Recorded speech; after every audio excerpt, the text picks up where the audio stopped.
Hello दोस्तों, आज इस वीडियो में हम बात करेंगे कैसे अपने खराब सिविल स्कोर को सही कर सकते हैं। जैसा कि आप सभी जानते हैं कि अगर आपका खराब सिविल स्कोर है तो आपको बैंक लोन नहीं देगी, या अगर आपको कम इंटरेस्ट रेट पे लोन चाहिए तो आपको मिनिमम 750 का स्कोर मेंटेन करना काफी इंपॉर्टेंट है। तो आज इस वीडियो में आपको मैं कुछ ऐसे आसान तरीके लेके आया हूं जिसमें आप अपने सिविल स्कोर को सही भी कर सकते हैं और साथ ही साथ जिससे आपको आगे जाके लोन लेने में दिक्कत नहीं हो। सबसे पहले आपको अपनी एक सिविल रिपोर्ट निकालनी पड़ेगी, क्योंकि बैंक में जब भी आप लोन अप्लाई करते हैं तो बैंक सबसे पहले आपके सिविल को चेक करता है, और बैंक जब भी लोन आपका रिजेक्ट भी हो जाता है तो बैंक कभी भी आपके सिविल को शो नहीं करता। तो इसलिए अगर आप अपनी कोई थर्ड पार्टी वेबसाइट से सिविल रिपोर्ट निकालते हैं, जैसे कि पैसा बाजार, पॉलिसी बाजार, मल्टीपल वेबसाइट है, वहां से अगर आप अपनी सिविल रिपोर्ट निकालते हैं तो वहां पर आपको 6 से 7 महीने पुराना डेटा मिलता है, जिससे एवरेज आपको प्रॉपर इन्फॉर्मेशन आपकी नहीं मिल पाती है। और अगर आप वही चीज अपने ऑफिशियल वेबसाइट civil.com के वेबसाइट से रिपोर्ट निकालने जाते हैं तो उसके लिए आपको 550 रुपीज पे करना पड़ता है। तो इसके रिलेटेड भी मैंने एक वीडियो बना के रखी है, जिसका लिंक नीचे मैं आपको डिस्क्रिप्शन में आई बटन में दे दूंगा। तो आप फ्री में अपने ऑफिशियल वेबसाइट civil.com के वेबसाइट से आप फ्री में सिविल रिपोर्ट निकाल सकते हैं। सिविल रिपोर्ट निकालने के बाद सबसे पहले आप अपने सिविल स्कोर चेक कर लीजिए, क्योंकि अगर सिविल में आप एक्टिव हैं तो आपका स्कोर 300 से 800 के बीच में रहेगा।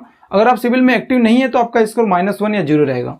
उसके बाद उसमें यह भी क्रॉस चेक कर लीजिए कि आपके कितने सारे अकाउंट अभी भी उसमें ओपन दिखाई दे रहे हैं। अगर आपने कोई लोन अगर आपने लिया है, टाइमली पेमेंट कर दिया है, क्लोज कर दिया है, उसमें अभी भी ये चीज ओपन दिखाई दे रही है तो जिससे आपकी सिविल खराब होती है, तो उन चीजों को आप मार्क करके रख लीजिए। उसके बाद उसमें यह भी क्रॉस चेक कर लीजिए कहीं नहीं आपने जो टाइमली रिपेमेंट कर रहे हैं, मंथली आप ईसीएस के थ्रू या ईएमआई आप पेमेंट कर रहे हैं बैंक को, कहीं ना कहीं कभी कभी क्या होता है कि आपने 1-2 दिन आगे पीछे पेमेंट कर दिया है, बट वो बैंक क्या करती है, उस चीज को बाउंस दिखा देती है, जिससे आपकी सिविल खराब हो जाती है। तो आप उन चीज को भी मार्क करके रख लीजिए। साथ ही साथ उसमें यह भी क्रॉस चेक कर लीजिए कहीं आपने कोई लोन अगर आपने सेटलमेंट करवा लिया है और आपने ये चीज क्लोज हो चुकी है, बट अभी भी सिविल में वो चीज की आउटस्टैंडिंग अभी भी शो कर रही है, पेमेंट अभी भी शो कर रहा है, ओवरड्यू शो कर रहा है, तो आप उन चीज को मार्क कर लीजिए। मार्क करने के बाद आप सिविल को एक मेल कर दीजिए, जो आपका सिविल रिपोर्ट है वो प्लस आपके पास जो भी डॉक्यूमेंट्स है वो आप अटैच कर लीजिए। अटैच करने के बाद आप एक सिविल को मेल कर दीजिए।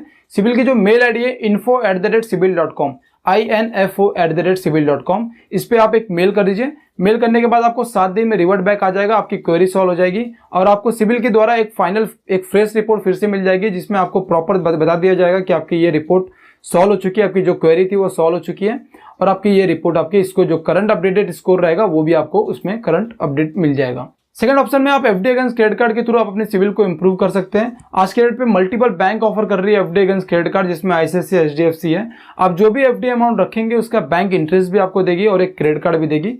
मींस जैसे कि अगर हम आईसीआईसीआई की बात करें तो आपने जैसे समझिए कि आईसीआईसीआई में क्या फैसिलिटी है कि 20,000 से लेकर 3 लाख के बीच में आप जो भी एफडी अमाउंट रखते हैं उसके 70% लिमिट का आपको कार्ड मिलेगा। उस कार्ड को आप मिनिमम 8 महीने से लेकर 1 साल तक अच्छे से यूज करिए।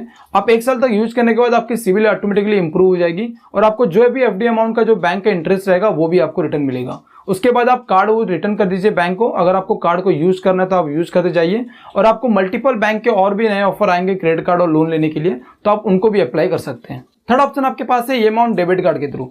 अगर आपकी सिविल खराब है तब भी आपको एलिजिबिलिटी मिल जाएगी। अगर आपकी सिविल काफी अच्छी है तो आपको लाखों में इसकी लिमिट मिल जाएगी। आप जो भी लिमिट आपको एलिजिबल मिलती है आप गूगल में सर्च कर लीजिए आपके बैंक का, क्या आपको एसएमएस करके एक कोड आपको मैसेज करना पड़ेगा। मैसेज करने के बाद आपको एसएमएस आ जाएगा बैंक की तरफ से कि आप कितने अमाउंट के लिए एलिजिबल है। उन अमाउंट में आप कोई भी फ्लिपकार्ट या अमेजन से आप एक प्रोडक्ट परचेज कर लीजिए। जितनी ईएमआई में आप प्रोडक्ट परचेज करेंगे, जो भी ईएमआई, आप टाइमली उसका रीपेमेंट कर लीजिए। रीपेमेंट करने के बाद आपका, क्योंकि सिविल में वो चीज एक लोन दिखाई देगा, कंज्यूमर लोन दिखाई देगा, आप जो टाइमली रीपेमेंट करते हैं जिससे आपकी सिविल इंप्रूव हो जाती है। Thank you.